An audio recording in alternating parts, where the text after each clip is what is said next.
Welcome to the W Media Podcast, our exclusive series of panel discussions and interviews featuring who's who from the global cloud and data center industry. This is your one stop destination for experts' opinions and insights from movers and shakers and everyone that matters in the data center industry. I am Adam Han, and I'm mainly charge of Korean convention, and I do work also with the Japan. And I would like to introduce my co-host for this episode, W Media Podcast, Deborah Gray, W Media's regional editor for South Asia and Middle East. Kamsamnadaram, Anaseo, Konnichiwa, hello, Namaste Salam. I'm not showing off, I'm just letting our listeners know that today's episode will be in two languages, English and Korean. We at W Media celebrate diversity and strive to include different voices in different languages from across the world. In today's episode, we will discuss the evolution of the cloud and data center industry in Northeast Asia, specifically in Japan and South Korea. This is a vibrant and technologically savvy market, and I'm sure you have all read about the billion-dollar investments that this region is attracting from global technology giants. So, Aram, who are our guests today? Joining us today are Scott Payton, Technical Director, Global Data Center Engineering, and Jiwon Hong, Director, Market Development, South Korea Imperium Digital. Well, this promises to be a power-packed show, but before we move forward, a word from our sponsors. This episode is brought to you by Japan Digital Infrastructure Week, where W Media gives you a chance to explore Japan's thriving data center market and interact with the creme de la creme of data center operators, industry experts, and veterans, and hear them share their technological insights and wisdom. Japan Digital Infrastructure Week begins June 5. For more details, please visit www.digitalinfraweek.com/Japan. All right, let's dive right into the first segment that takes a deeper look at the cloud and data center industry in Japan. I'm going to take the first question, Scott. I was wondering, you've seen the data center industry grow over the years in Japan. What have you observed? So I arrived in Japan on a mostly permanent basis around 2005. So I've been in this market for a long time. I've watched it evolve quite a lot. I think the key, clear observations at the moment is there were very few, very few global or outside Japan data center providers in Japan during that time. There were a couple. I don't know if it's okay to mention names or not at this point, but there were a couple. Equinix was here. They were I think really one of the forefront of the foreign market, that came in. But for the largest part, most of the other providers were the local providers that people might be aware of, NTT, KDDI, at Tokyo, which was actually at that time owned entirely by TEPCO, but is now diversified a little bit. But they still have the single largest data center in the whole of the country, which is still one of the largest in the world as well, too, at around 148,000 square meters of data center space. So what we've seen change in that time is there's been, especially recently, big influx in foreign providers. So the global names that now everybody would know, things like Digital Realty Trust, again, Equinix, Colt, ST Telemedia, AirTrunk, a lot of regional players, that are coming, but also some from Europe, Yonder, NextDC. I mean, some from China, GAW Capital, PDG, Princeton Digital Group, from Singapore, and Australia. The whole region is really trying to get a foot in this space. In the last 3 to 5 years, everyone that I just mentioned has had a major data center, build, or has one that's in the process of being built now, will come online by about the end of this year or the beginning of next year. So there's been, I'm always surprised when I see these things about, global growth, and Japan occasionally gets a little mention, and I'm like, I don't understand why it gets overlooked so frequently in this space, because it really is, amongst the largest, second, third largest in the world. But the U.S. Virginia seems to get all the attention at the moment, or at least they claim to be But yeah, we've just seen massive growth, and in particular as well, the two obvious places, I think we've got some other discussion around this later, Tokyo, Osaka. But there's a lot of other growth that's been taking place around since then as well too. The other key growth we've seen there as well is just in sheer size. Now the funny thing is size, I mentioned before, this massive over 100, I think it's 140,000 square meter data center building, right? But not just the size, in the physical size, but the power consumption size. In 2005, the average consumption was rated in watts per square meter, right? And today, so maybe 800 watts to you might have a 1.3 kilowatt average rack, capacity. Now we talk 8, 10, maybe even 16. We don't talk about capacities of, sort of 1 to 5 megawatts. Now the smallest thing we deal with is 50. So the data centers, have really, really, really increased in their power consumption. Wow.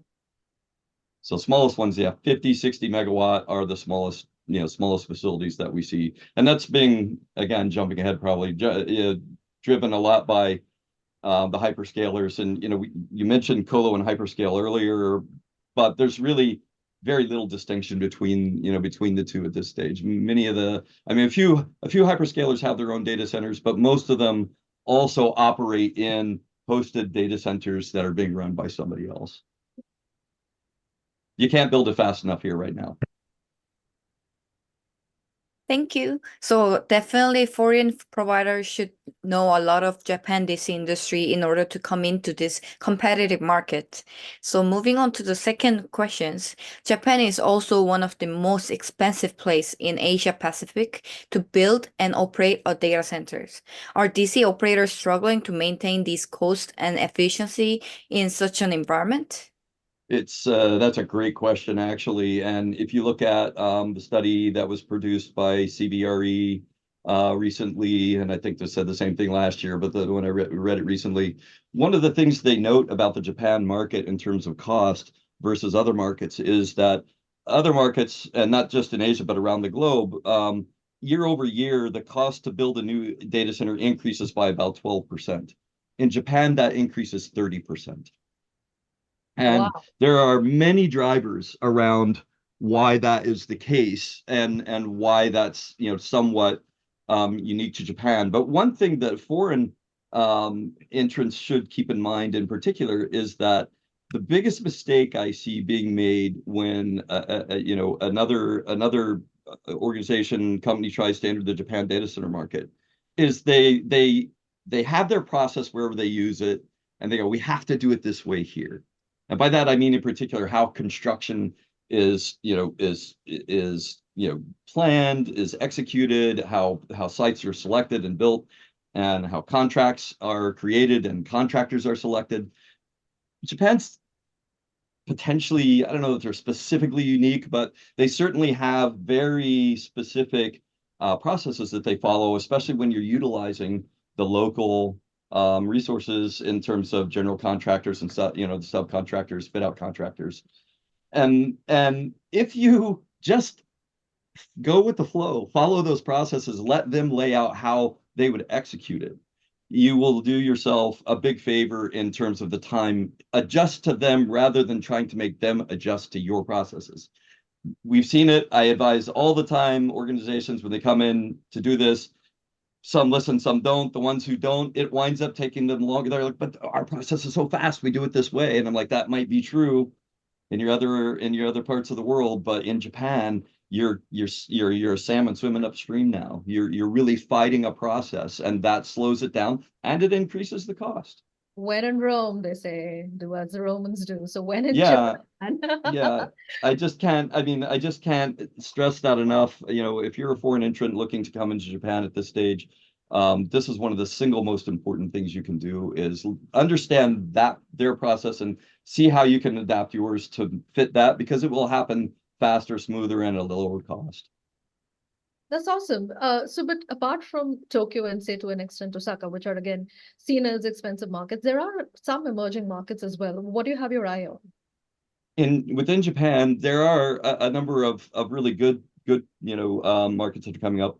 Hokkaido, I'm surprised has taken this long to kind of gain the interest that it has. There's a major build that's being undertaken by SoftBank in it's public knowledge, everybody knows this. In Hokkaido at this point, they're the first really major data center, and again, it's a 50-60 megawatt facility that they're building there. There's an expectation that once there's a strong anchor there, that it will likely bring others with it, especially when you see a provider like SoftBank or NTT or KDDI do these things, because now you've got the connectivity there, right? And so one of the hardest pieces in some of the more remote areas is bringing that connectivity to those locations. Hiroshima is another area that I think is certainly underrated, underdeveloped. Fukuoka has gotten some additional focus, but I think the single greatest kept secret of data center potential in Japan at this moment is Saitama. And Really? Saitama, for a number of unusual reasons. One, land values there are still relatively reasonable. There's a pretty big boom that's been moving out toward that direction. There is one data center that's being built in Saitama City at the moment. I think they're getting pretty close to being complete. It's PDG. Theirs is pretty close to completion. They started it a year or so ago. I'm not involved with the project, but we know of its presence. But keep moving further out into the areas where Kuki and Kaza, where the other interesting about this part is it's one of I call it the Kansas of Japan. It's flat, it's stable. There's no there's not no earthquakes, but there's no significant active fault lines that run through it. There's no flooding, there's no landslides, there's no fires, there's no hurricanes, there's no tsunamis. It's an incredibly stable chunk of the country that has largely been used as agriculture. Now that gets a little controversial when we get into the sustainability side of things, greenfield data center building on literally tops of green fields. But what's actually happening out there is that other things are being built on top of them right now anyway. Logistics has exploded, chip making has exploded. And that's brought more power and more connectivity and into this area of space that is still reachable from Japan by train by an hour. And one of the most, or from Tokyo, I said Japan, from Tokyo by an hour. One of the most prolific areas of the region at the moment is Inzai, and that is about an hour by train outside of Tokyo. So the distance is the same, the time to get there is the same. What doesn't make sense is why it hasn't been further explored at this point. So I genuinely think if somebody's listening to this and really saying, where's some place that no one's looking at right now, that's the place. That's a spectacular opportunity there. Well, I did hear about Hokkaido, Hiroshima, and Fukuoka, but I've never heard of Saitama, and I get better take a note on that regions to make sure I share those message also to the listeners and our clients in our companies. So moving on to next questions. So what kind of evolution has the cloud market undergone, especially in wake of billion-dollar investments into AI by tech giant like Microsoft and Oracle? Could you tell us more about these billion-dollar investments? My answer to this one's going to sound probably a little bit funny, and I might even catch some flack for it. But the reality is nobody really knows. It's still too early, right? This is speculative, and what we can't see, and I spoke about this, at W Media's conference last year in Tokyo, that what we know about quantum computing and what we know about AI right now is so infantile. We are basically at 1965 with the beginning of chip manufacturing, at this point in time as well. The leaps and bounds of advancement that will occur are going to be massive, and they're going to be rapid. The thing that we don't know still is how will quantum scale? How will quantum computing scale? We know that there are these massively powerful machines. We also know that there's also a lot of weird quirks about how they actually function. And one of the big limiters at the moment is how cold they need to be, because vibration at the quantum level causes a problem. So we need, and Japan's not exactly known for its vibration-free areas, right? So we have to find other ways of mitigating that, although that's true everywhere. It's these really small minor vibrations. A car passing down the road, a truck passing down the road next to it can be enough. Someone walking down the hallway can create enough vibration that it interrupts or disrupts the efficiency of the quantum machines. Really? Yeah. So the trick in quantum right now is twofold. One, how do we reduce the error rates and reduce the impact of vibration? And two, how do we raise the temperature?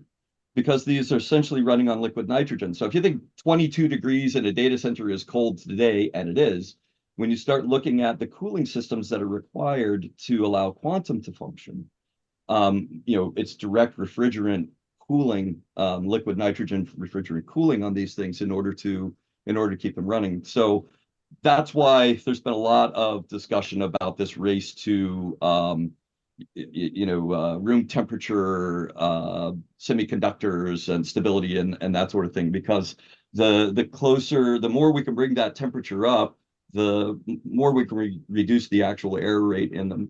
But again, at this point, we don't know how they're going to scale. We don't know what kind of, the average power that one uses seems to be a lot less than what we're doing in an equivalent supercomputer, right? That's traditional chip based.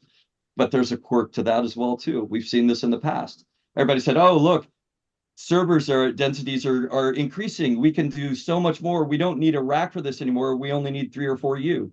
But guess what happened? We had the rack there anyway. And now we started shoving 4 or 5 of these 3 or 4 U rack equivalents into one rack. And we went from an average of 1.3 kilowatts a rack to an average of 16 kilowatts a rack.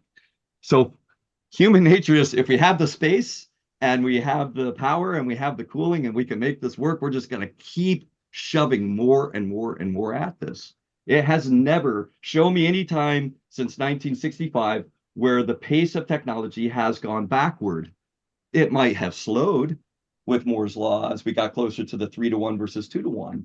This is But the it's golden never goose gone backward. situation. It's the golden goose situation. They're just trying to cut the belly to get all the eggs together, and that might backfire. Is that what you're saying? No, not at all. What I'm saying is that if we expect, and this will tie into the power stuff that I'm going to talk about in a minute as well too, but if we expect power to somehow be reduced, that our energy, right now the big talk about data centers is the massive amount of power that they consume.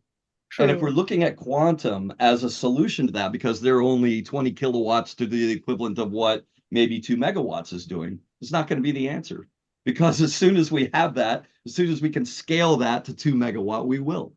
And we'll take up the same amount of space. Again, it's just that now we have 50, 60, 110,000 times more compute power than we have today.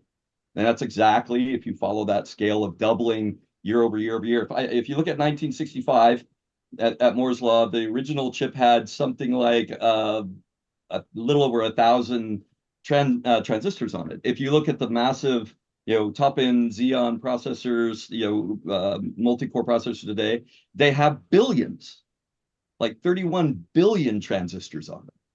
And that's between 1965 and 2024. So take the same kind of, continuous, sustainable, exponential growth and apply that to AI and quantum now. And that's what the next 50 years is going to look like. Interesting. Well, I'm going to come back to the sustainability bit in a second. But before we do that, I also want to talk about the skills gap. Is it challenging to find skilled labor for the cloud and data center industry in Japan, or are we set on that front? I think if we could apply a multiplier to the word challenging, put like times 1,000 in front of that, it would probably be more accurate. Wow. Challenging is an understatement, and it's a culmination of a number of events in reality.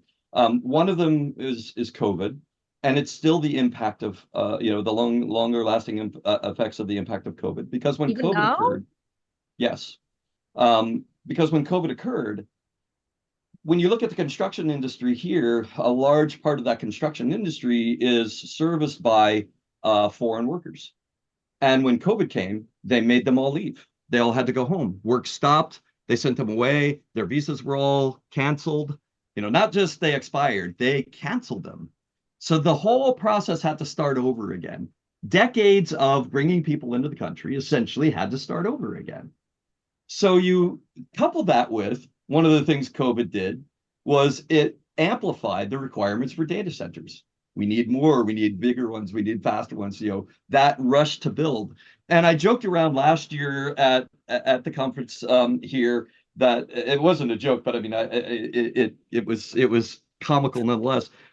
We've been working with a number of companies that are building data centers in Japan.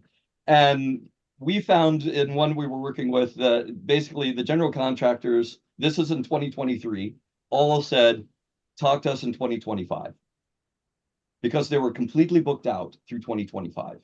Oh. And the reality is, if they're telling you talk to us in 2025 in 2023, they meant get on our calendar for 2025 now, because if you wait till 2025, we're going to tell you to talk to us in 2027 or 2028.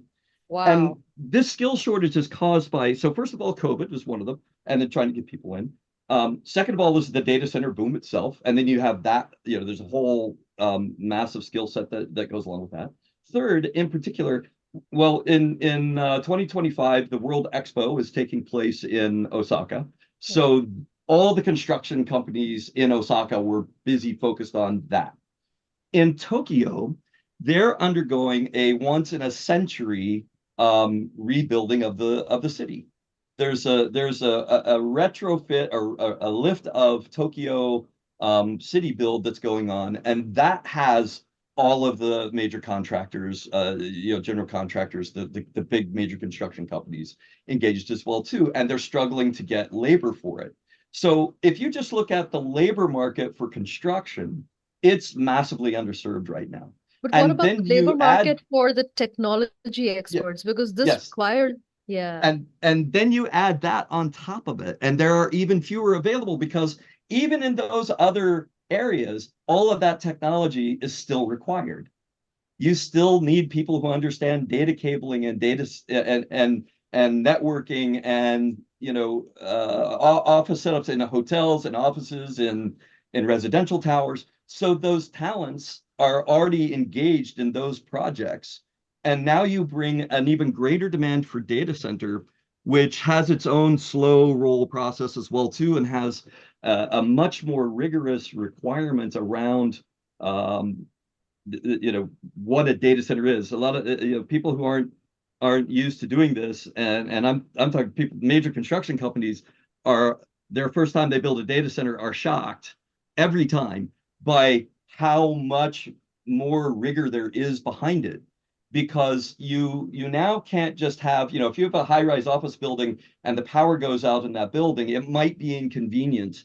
It might, if there's a financial firm in it, it might cause them some problems around trading and that sort of thing as well too. But it doesn't necessarily stop a whole company or a whole business or impact millions of people. When that happens in a data center, that's exactly what happens. And several years ago, I haven't seen an update from this study since around, it just hasn't been updated since around 2016 was the last time I saw this updated, that the average cost of 1 minute of downtime in a data center was around $10,000 a minute. Now, that's if you consider not considering any peak time or anything like that, and also not considering a service that has a high value. We have one client that does over $11 trillion of payment processing a year. If they're down for 1 minute, it's $3 million. That's intense. Per minute. Wow. So data centers are so much more, and you put things in the cloud, and yes, cloud becomes this ubiquitous, it's everywhere, but it really isn't, right? The cloud still has boundaries. They might be harder to understand or harder to see where they are, but they still have boundaries. And ask AWS, not to pick on them by any means at all, but as they, in particular, matured their east-west strategy in the US, one side was supposed to be able to go down and then it would take over, but it still had lots of impacts to them over the years. And that's the same issue here, right? If builders don't understand entering into this space for the first time, and that's where everybody is left scrambling right now. Your tier 1 data center construction companies are all booked out for the next 5-10 years at least. And so tier 2, tier 3 construction is where it's going to. And again, organizations coming in should be prepared to have to handhold those organizations through the process for at least the life of the first project that they complete, and that takes 2 to 3 years. Aram, you want to take the next question? Yes, sure. Along with the skilled labor challenge, finding a skilled labor, we would like to also see if there's a lot of sustainability energy source that we could find in Japan. Anything special in Japan or anything more famous than the other? Would you like to share some sustainability energy? Well, I wish I had a bright, shining answer to that, but unfortunately, the answer I have is far, far darker and gloomier. And let me start with this. In 2021, the Ministry for Energy, Trade, and Industry in Japan set a set of targets which are based on the 2030 sustainability UN sustainability and 2050 sustainability goals for reduction of carbon. And Yeah. energy, of course, is a massive impact around that. At that time, the demand in Japan was 1,024 terawatts, give or take. Those things are always a little bit near, but over 1,000 terawatts of power. 2 years later, that 1,024 is closer to 1,200. Their goal by 2030 is to be at 934. So, Wow. if you're planning to reduce the total available power by 10%, but give no actual roadmap for how to do that, other than to say the percentage of these types of electricity generation are going to come from these groups. And by the way, we're going to reduce it. And so this is what I alluded to earlier with the difficulty now of finding space and power and that sort of thing in Japan. If that is going to be maintained, if the country's sustainability goals are going to be maintained outside of this notion of renewable power, where's that cut coming from? We're losing 10%, more than 10% now, of the total energy demand over the course of the next 6 years. And there hasn't been much in the way of improvement in that. When we look at the mix of power in Japan, I would actually put, and this may be controversial depending upon who you talk to, but I actually place nuclear as part of the sustainable power supply. Oh wow, you have now struck the hornet's nest. I'm really aware I'm taking the hornet's nest, but we put that in the context of carbon emission, right? Greenhouse gas and global warming and climate change are the impact of carbon emission.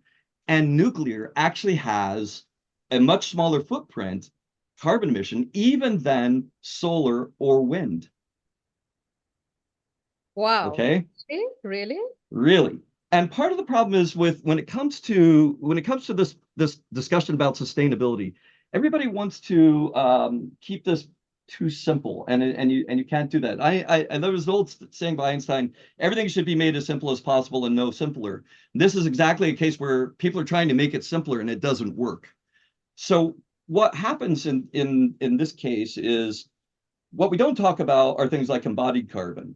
And the other issue that gets missed a lot in renewable energy, think about what renewable energy sources are, right? Wind, solar. Those are the top two. I'll add hydro to that. That's also another good one. Geothermal, right. But there's very little geothermal being taken advantage of anywhere in the world.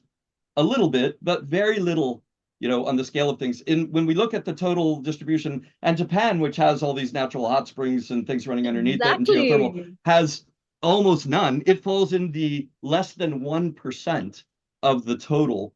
It falls in the other category, which only accounts for 1% of the total energy production by 2030, right? So when we look at those other types, there's two things to think about, right? Where can we put them?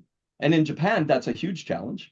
It's not that big a country, in terms of physical area. And what a lot of people also don't understand is where the physical area is only about 15 to 20% usable.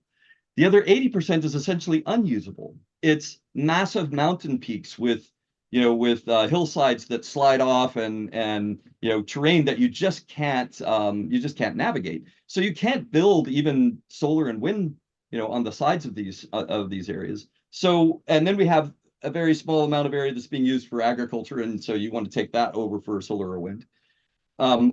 We look at offshoring wind power, and that's great, but in Japan, this is a huge challenge because our offshore gets too steep too fast.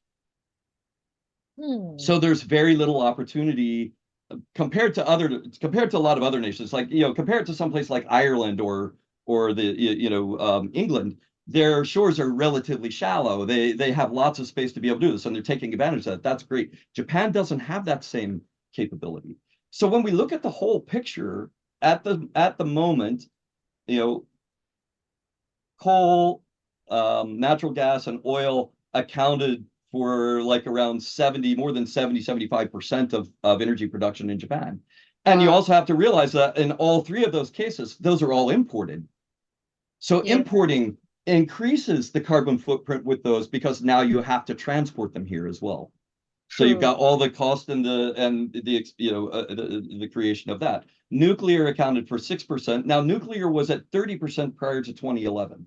Yeah. But all of the sites shut down. There were 57 reactors running at the time.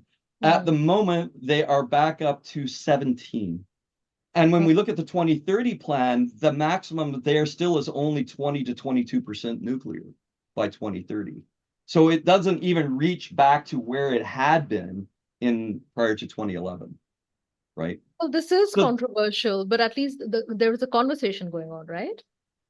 Well, conversations generally need to happen in two directions. And right now, I don't think there's much of a conversation going on. I think there's a wishful thinking of a statement that's being made with no real clear pathway of how that's going to be achieved, both in increasing that percentage, like the renewable is, and I like this as well too, because it's still 36 to 38. Well, guess what? Unless we get to 38 and we have all the others, we don't have 100% of that 934 either. So you've still got, even by that calculation, 2% at risk of this total. So you could lose even further below this 934 mark. And then you have all this demand being applied. There are 18 data center projects that are public knowledge at this moment. And I can guarantee you, for everyone that's public knowledge, there's 2 or 3 more that aren't. And so that 18 will consume about that gap that is there right now. About 30 projects at 60 megawatt apiece will equal the 1,800 gigawatts that you have that's being lost in between there. So how do you even make that up with the demand we have today, and then adding 18 more data centers by the end of this year? And now multiply that out over the next 5 years, and even if you're adding only 20 new data centers a year over the next 5 years, which is on pace with what we have right now, you're talking 100 new data centers. Where does the power come from? Where does the power come from? Indeed, that is the big question. It's controversial. It is challenging. And as you said, conversations are still, people aren't walking the talk yet. Sorry, can I add one more thing to that as well? There was one other point I needed to make about the renewable energy sources as well too. Go back to solar and wind for a moment. When we think about nuclear power or coal steam power creations, those all happen in big buildings that are made to be resilient against the natural elements that are going on around them. Wind and solar are right out there in the middle of it. They have zero protection. If you have a big wind, and we've seen this, it knocks the propellers off of the towers, or can knock the towers over. We've seen hailstorms completely decimate entire solar farms. Most recent one I saw wasn't in Japan, it was in Texas, but a 5 megawatt solar farm completely destroyed in minutes in one hailstorm. And now it takes months and months to replace that. And guess what?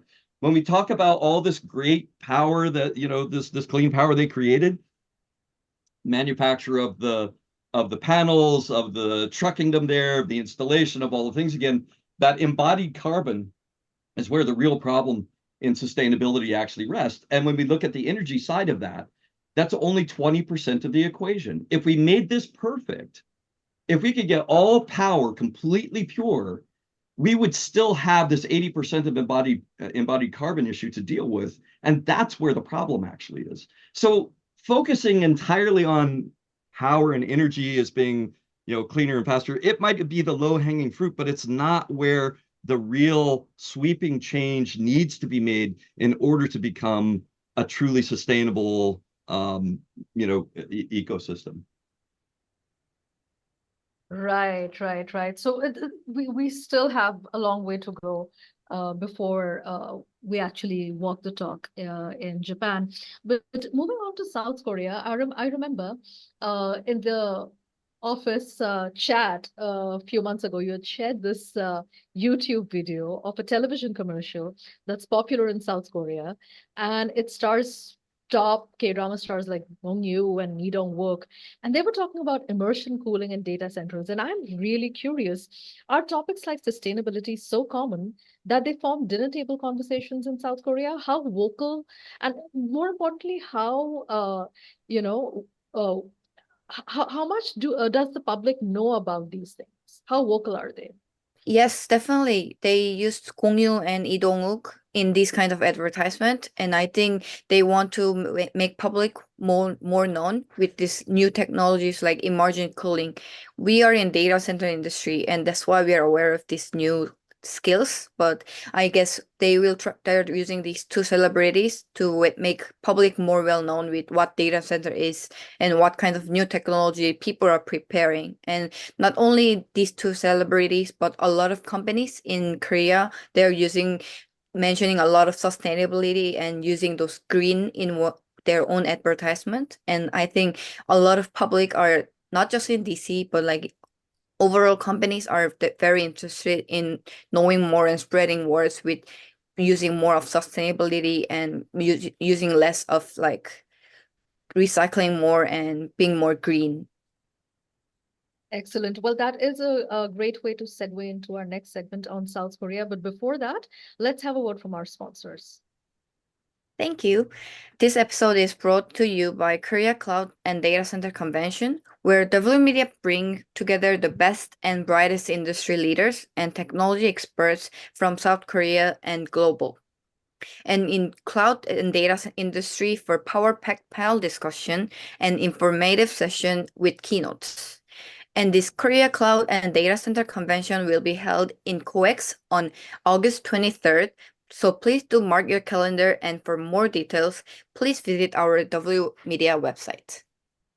Perfect. Now let's find out what makes South Korea a great destination for the cloud and data center industry in Northeast Asia. Thank you. As we talked a lot about Japan market, we would like to see how South Korean data center market is relatively young compared to Japan, and we would like to know a brief evolution of this data center growth in Korea. So 지원, 저희 일본 데이터 센터 업계 성장 속도만큼 저희 한국 데이터 센터 시장도 엄청 빠른 속도로 발전하고 있는데요. 지금 한국 데이터 센터가 어떻게 발전해 오고 성장을 하고 있는지 간단하게 얘기해 주실 수 있을까요? 한국은 기존의 데이터 센터 시장은 통신 3사, 한국의 유명한 전통적인 통신 3사가 만들어가고 이끌어가고 있었습니다. 1999년도에 논현동에 있는 KIDC가 이제 처음 상업용 데이터 센터로 시작이 되었고요. 비슷한 시기에 인천의 LG CNS 센터도 영업을 시작하였습니다. LG CNS의 인천 데이터 센터는 곧 페이드아웃을 앞두고 있고요. 논현동 KIDC는 리모델링을 거쳐서 아직도 영업을 열심히 고객을 대상으로 서비스를 잘 하고 있습니다. 이후에 많은 데이터 센터들이 생겼는데 엔터프라이즈 기업들이 운영을 하고 있는 자사의 데이터 센터도 있습니다만 한국의 커머셜 데이터 센터는 작년까지 약 30개, 34개 정도, 집계마다 조금씩 차이가 있습니다만 30개, 34개 정도의 데이터 센터가 한국에서 고객을 상대로 코로케이션 서비스를 제공하고 있는 걸로 알려져 있고요. 하지만 2016년 이후에 이퀴닉스라든지 이제 디지털 리얼티 같은 외산들이 한국 시장을 이제 들여다보기 시작하고 2020년도 이후에 외산 전문 오퍼레이터들이 한국에 들어왔습니다. 그렇게 되면서 한국의 데이터 센터의 성장률은 지금 2030년까지 약 16%, 평균 성장률 약 16% 이상의 데이터 센터의 성장률의 산업을 성장률을 기록하고 있고요. 지금까지 구축되어 있는 데이터 센터가 약 34개 정도 작년에까지 본다고 하면 2024년도, 25년도, 30년도까지는 40개 이상의 데이터 센터가 늘어날 것으로 전망이 되고 있고요. 단순하게 숫자로만 볼 것이 아니고 진행되고 있는 용량, 전력 용량으로만 본다고 하면 지금까지 구축되어 있는 데이터 센터의 용량들이 약 353메가와트 정도라고 알고 있는데 저희가 앞으로 건설 예정인 계획도 포함이 되어 있습니다만 608메가와트로 예정이 되어 있습니다. 그렇기 때문에 지금에 갖고 있는 데이터 센터 용량의 약 9배 정도의 버금가는 데이터 센터가 계획되고 있음으로써 약간 저희가 늦게 경쟁이라고 좀 주변 나라들보다 늦게 시작이 됐을 수 있습니다만 굉장히 빠른 속도로 저희가 산업이 발전해 가고 있다고 말씀드릴 수 있을 것 같습니다. So to just briefly summarize, so our Korean data center actually started with three telcos, LG Plus, SK, and KT. And as after those three telcos lead it, they move on to enterprises, and mostly like 30 to 34 colocation companies were leading it as a second time, continuing those three telco companies. And from 2016, the global markets started to appear like Equinix and Empyrean, and a lot of global markets are interested in building data centers, and they did build a lot of data centers. And we are predicting in Korea until 2030 a 16% increase in both data center new buildings and the one that will be built. And they will also have a lot of, we wouldn't want to talk about all these in numbers. If we look at the capacity, it's definitely going to be twice more next year. And definitely this building speed are faster, although we started later than Japan market. Thank you. And we will move on to second question, which is about the enterprise building, which you briefly mentioned. I know enterprise building are building their own data centers, and colocation facilities are sharing their data center with a lot of companies. And we would also want to know more about how hyperscale facility, which one out of these do you think will have the fastest growth, or who will have more growth than the other? Do you have any opinion on these? 데이터 센터 업계들 중에 이제 엔터프라이즈들은 각자 개인 데이터 센터를 제작 중에 있고, 콜로케이션 시설 운영 중인 업체 외에 다양한 하이퍼스케일러 업체들이 있는데, 이렇게 다양한 분야가 있는 데이터 센터 마켓들 중에서 어떤 회사들이 주로 속도가 빠를 것 같다고 추측을 하시는지, 혹은 어떤 특정한 브랜드 혹은 회사에 기대가 되고 있는지 간단히 얘기해 주실 수 있을까요? 아까도 말씀드렸지만 한국은 통신사들이 끌고 가는 시장이었고, 이제 외산 플레이어들이 많이 들어와서 글로벌 플레이어들이 진행을 하고 있습니다만, 이것들은 이제 클라우드 업계, 퍼블릭 클라우드 업계의 발전과도 같이 궤를 하고 있습니다. 엔터프라이즈, 기존의 한국의 전통적인 대기업들뿐만 아니라 데이터 센터를 필요로 하는 엔터프라이즈 기업들은 자사 센터들을 운영하고 있고, 그것들이 이제 노후화되고 다른 센터들을 찾아보고 계획하고 있습니다만, 퍼블릭 클라우드로의 이전 또한 굉장히 빠르게 진행되고 있는 거가 사실입니다. 그래서 그들이 운영하고 있는 데이터 센터, 자사 데이터 센터보다는 커머셜 데이터 센터로의 사용률이 훨씬 더 많이 요구되고 있기 때문에 커머셜 데이터 센터의 발전 방향이 훨씬 더 클 거라고 생각을 하고 있습니다.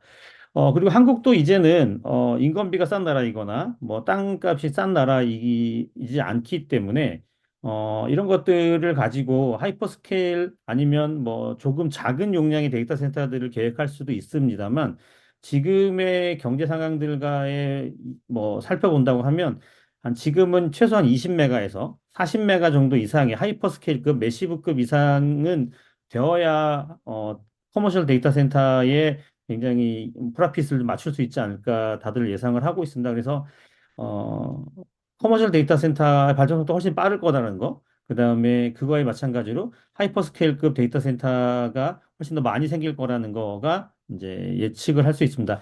아까도 말씀드렸지만 통신 3사가 이끌어 가고 있었는데, 통신 3사들은 현재 데이터 센터를 판매할 수 있는 용량을 거의 가지고 있지 못합니다.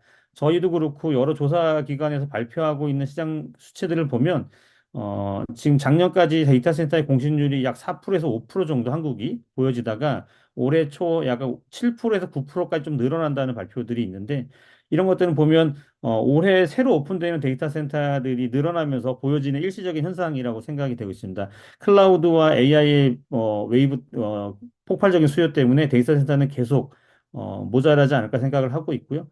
그렇게 봤을 때는 이 모든 게 하이퍼스케일로만 갈 수는 없을 것 같고, 그다음에 얼마 전에 이제 뭐 강남 청담동에 2메가와트의 데이터 센터가 오픈했다는 소식도 들려오고 있습니다. 이런 엣지 데이터 센터들도 아무래도 5G 시대와 맞물려서 좀 더 각광받는 시대가 되지 않을까라고 예상이 되고 있습니다. So briefly to summarize his answer, so three it is true that three telcos were leading, but however they are running out of server racks, and definitely a lot of both global and also colocation will be leading these DC market, and along with the development of growth in cloud companies, there are a lot of movement from the public center, private facility to the public facilities. And definitely he predict that if there will be more development in commercial data centers, and just like Japan, Korean costs with building and also operating the data center is not it is quite high. So they will, although the cost is quite high, they will not try to build a smaller data center. So most of the new data centers will be either mid-size or higher than 20 megawatts. And we are predicting that there will be more of massive size and hyperscale edge computing data centers as we get a lot of attention in both AI and machine learning, also in Korean industry. And moving on to AI and machine learning, as the cloud market in South Korea is developing, especially in a wake of this AI and machine learning explosively growing in Korea, do you have any new emerging technology that we all need to pay attention to? 한국에서도 AI나 머신러닝 같은 외 새로운 기술들이 발전하고 있는데 클라우드 업계 발전과 같이 함께 병행하면서 저희가 주목을 해야 할 특정한 기술이나 아니면 미리 알고 있으면 혹시는 대비하면 좋을 만한 부분들이 있을까요? 한국에서 대고객 서비스 영업을 하고 있는 클라우드 업계는 외산 크게는 글로벌 업체들이 있을 거고, 아니면 이제 네이버, 카카오 같은 이제 저희 국내에 굉장히 큰 회사들도 있을 겁니다. 이들의 주된 매출들을 보면 아직도 한 80% 이상이 아이aaS 부분에서 나오는데, 지금 저도 지금 데이터 센터 업계 합류하기 전에 클라우드 업계에 있었습니다만, 그들의 지금 가장 큰 아이aaS 중에 매출 부분이 GPU 애저 서비스 부분입니다.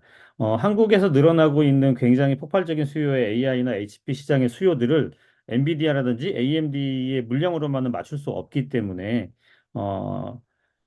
클라우드 업계도 굉장히 많이 발전을 하고 있고요. 이 발전을 함으로 인해서 같이 발전하고 있는 게 데이터 센터 업계라고 저희가 생각을 좀 하고 있습니다. 그렇다고 한다면 AI나 HPC 시장에서 요구되고 있는 이런 시장들을 보면 예전에는 렉 하나에 2kW나 4kW의 약간 CPU 중심적인 업무들이 돌았었는데 지금 AI나 HP 시장에서 요구되는 전력량들을 보면 5kW에서 10kW, 많게는 20kW까지의 전력을 요구하고 있습니다. 그렇다면 단순하게 그런 전력을 모아서 서버에 제공하면 될 수도 있겠습니다만 그들이 운영함으로써 발생되는 열이 굉장히 많아지고 있습니다.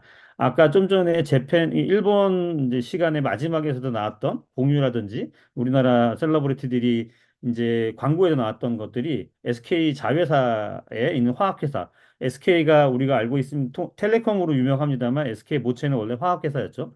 화학회사에서 이제 만들어내는 비전도성 윤활유들을 가지고 SK그룹에서 전사적으로 SK텔레콤의 인천 데이터 센터에서 이머전 쿨링의 리퀴드 쿨링을 테스트 랩을 가동을 하고 있고 지금 거기에 서버들을 이머전 쿨링으로 해서 테스트를 하고 있습니다. 그거에 관련해서 SK가 굉장히 선도적으로 한국 시장들을 만들어내고 있다라고 생각을 하고 있고요. 이와 마찬가지로 이제 데이터 센터 클라우드 업계에 맞물려서 데이터 센터 업계도 발전하고 데이터 센터 업계에 쓰여지는 여러 가지 기술들, 공조 기술도 있을 거고요. 예를 들어 쿨링 기술, 그다음에 배터리 UPS라든지 배터리 기술들이 같이 발전함으로 인해서 많은 사업들이 같이 커지지 않고 있나 생각을 하고 있습니다. As he was working also in cloud company before, that they were focusing a lot of in HP market, and I think AI is also one of the main factor that we should focus on in relation to the development of data center and cloud market. And there are a lot of, in previous years, we just required like smaller electricity, like 2K, but now in these days, they require 5 to 10K and even more 20K of power sources. And due to these higher energy sources, they are providing a lot of heat energy, which goes lost and also could be also not get wasted. And that's why the SK is trying to start tests in their new data center in Incheon by using this immersion cooling, using their special liquid that they developed. And using those liquid, they will be not wasting those heat energy, and instead they use those heat energy to reuse within recooling the data center back to the normal temperature. And now moving on, as we talked about briefly, Incheon is the second hotspot that might be coming in as a data centers. I would like to see after Seoul, which is our first biggest market in Korea, do you have any prediction in other places like Incheon, Busan, or like Chuncheon, and as a next hotspot? If let me know, and I would love to get answer both from Scott and Jiwon, if you have any regions that you would like us to get focus on. 현재 Let me 지금, first. yeah, 네. you can go on. 이제 한국에서는 이제 제1의 도시가 서울이고 제2의 도시가 부산입니다. 이제 부산에는 유광국이라는 해저 케이블 유광국이 많이 인접해 있는 특수성도 있기 때문에 데이터 센터들이 서울 다음으로 많은 곳이 이제 부산일 것 같고요. 그다음에 춘천이라는 곳은 이제 뭐 네이버의 데이터 센터라든지 하이퍼스케일 데이터 센터, 삼성 SDS의 데이터 센터, 더존이라는 국내 사스 기업의 데이터 센터도 위치해 있습니다. 그리고 인천은 이제 뭐 얼마 전에 발표했던 아마존이 한국에 7조 정도 이상의 돈을 투자하겠다고 하면서 데이터 센터 부지가 확정이 됐고 그거에 따른 이제 GC 선정을 하고 있다라고 시장에서 알고 있는데요. 인천은 서울시는 서울 이제 한국 정부가 발표한 지방 분산화 정책에 의해서 갈 수 있는 가장 가까운 서울에서 멀리 가야만 하지만 가장 가까운 곳이 인천이지 않을까 생각을 하고 있고요. 한국에서의 지방 분산화 정책들이 굉장히 있습니다만 문제는 상업용 데이터 센터가 가기에는 고객의 니즈가 있어야 갈 수 있다는 거죠. 거기에 지키는. 아마존은 커머셜 데이터 센터는 아닐 것 같고요. 자체 데이터 센터일 것 같습니다. 그거를 제외하고는 네이버의 춘천도 마찬가지고요. 아직까지 지방에서의 한국에서 고객의 수요를 만들어낸다는 것은 쉽지 않은 게 현실입니다. 그래서 이런 것들은 굉장히 뭐 비용하고도 관련이 있기 때문에 정부의 적극적인 정책들이 이루어지지 않는다고 하면 뭐 외부로서의 이전은 쉽지 않을 거라고 생각이 되고 있습니다만 하지만 지금 이제 아까도 계속 말씀드리고 있었던 AI 관련된 GPU나 GPU 애저 서비스들이 중국에서의 수요가 굉장히 많은 걸로 알려져 있죠. 하지만 미국과 중국의 여러 가지 경제적인 이슈들 때문에 중국에서의 수요들을 못 맞추고 있는데 그렇다고 하면 많은 이제 기업들이 중국 인근에서의 GPU 애저 서비스들을 계획하고 그것들을 알아보고 있는 걸로 알고 있습니다. 한국은 태안에서 중국으로 연결되어 있는 지금 해저 케이블도 있고 부산에서는 한 10개, 9개 정도의 해저 케이블들이 글로벌 또는 중국으로 연결이 되어 있습니다.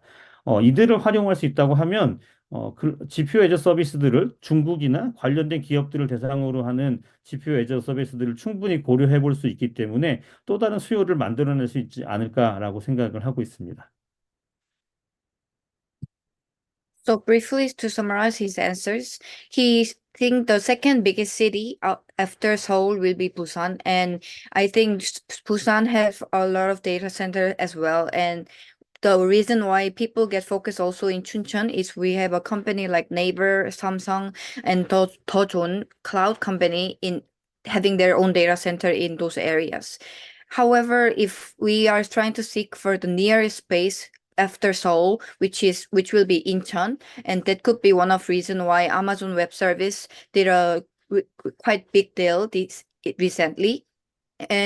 But we think this Amazon Web Service data center will be mainly for their own servers rather than for any co-location.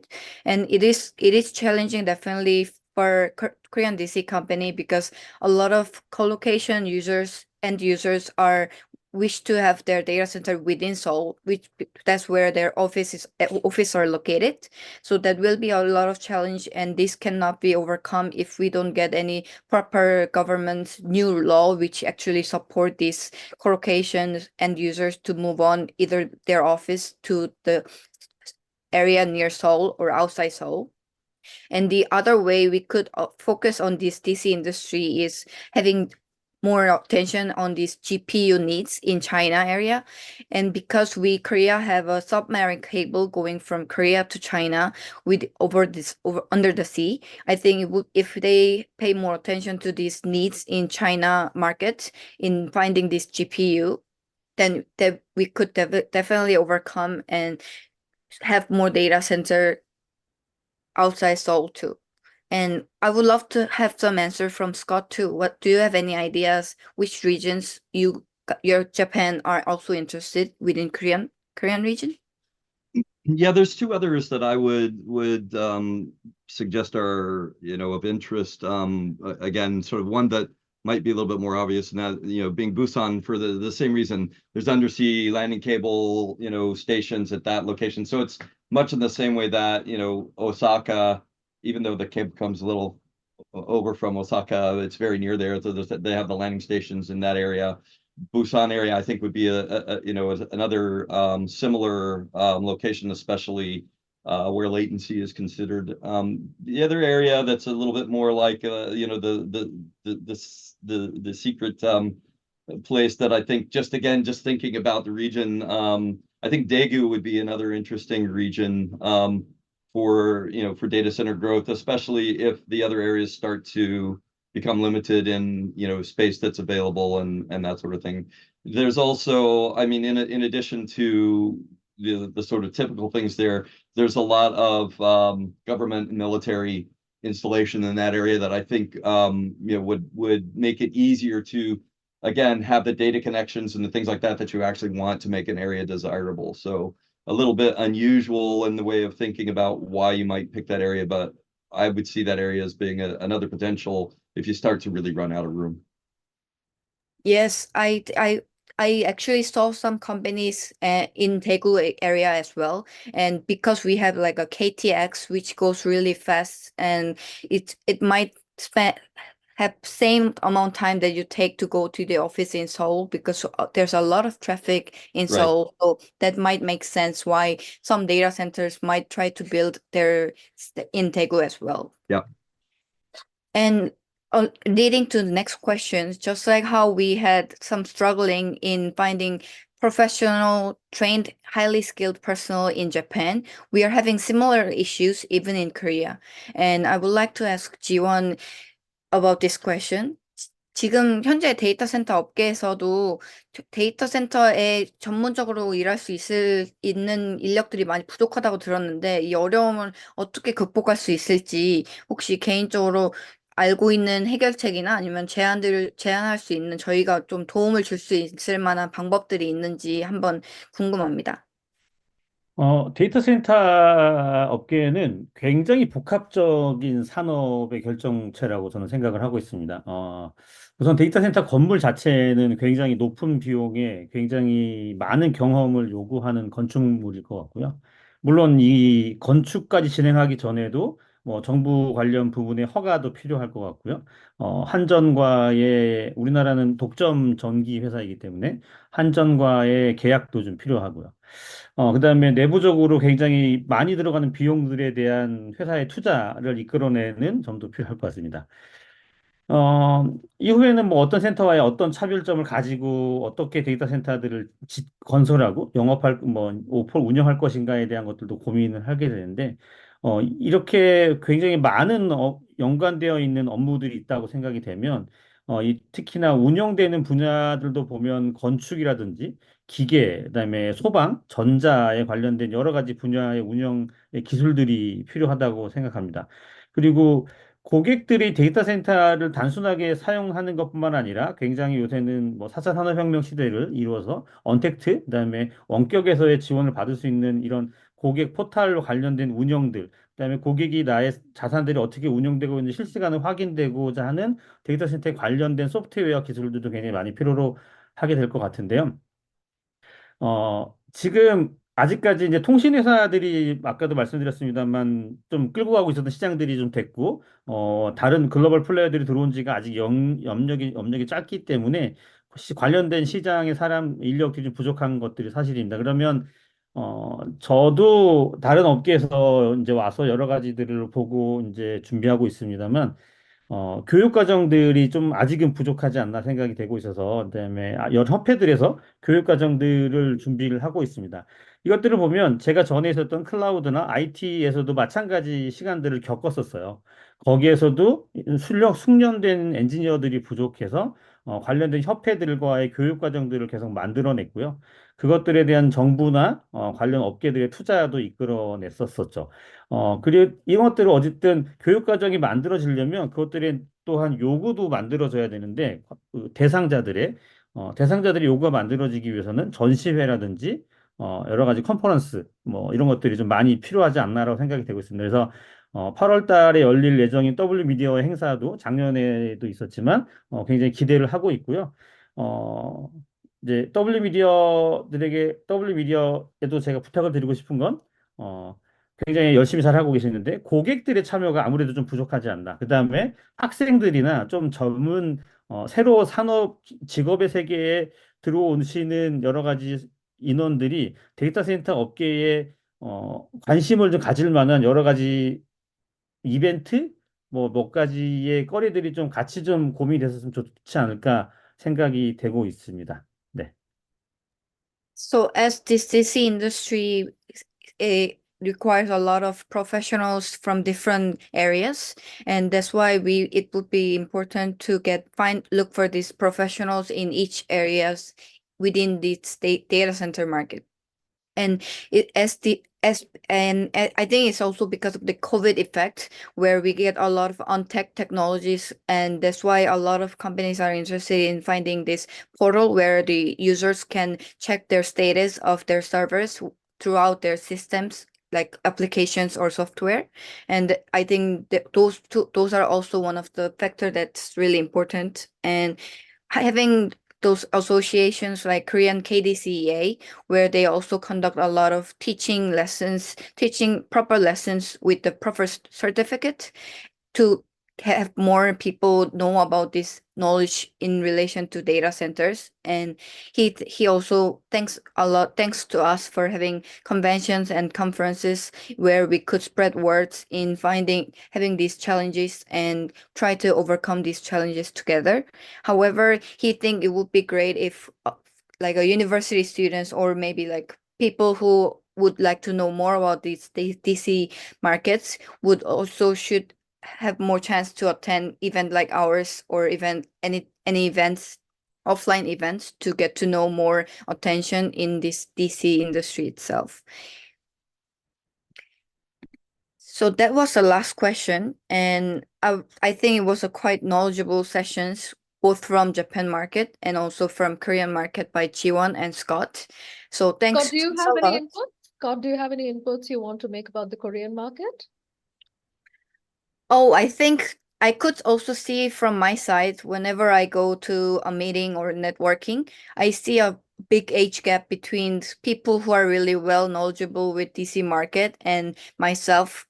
So I see more of elderly, but I see there's quite a big age gap in between, and that's why it is important for us now to find more new professionals who are interested in DC and teach them and train them when we are there to teach them more lessons, like, and share more experiences. So I think it's really important, and I think it's good that associations are trying to teach more people in these areas. And it would be great if some of the DC companies actually do a visit also in university in spreading about their own company and own this DC industry itself.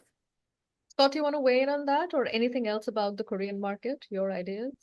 Yeah, there's I suppose if I'm applying it to the Korean markets first, you know, I know that a lot of the things are you know that are faced by Korea or Japan are actually not specific to those locations as well too. They're actually broader problems that are you know that are happening you know everywhere. So when you look at the you know the science, technology, engineering, mathematician, the STEM world, that's why there's so much activity in that space to try to tease out you know that there's careers in these locations for people that are you know coming into the job market that may not be as aware of them or may not view them as being the prestigious or interesting jobs. You know, one of the jokes I have, you know, is that data centers are the new financial world, right?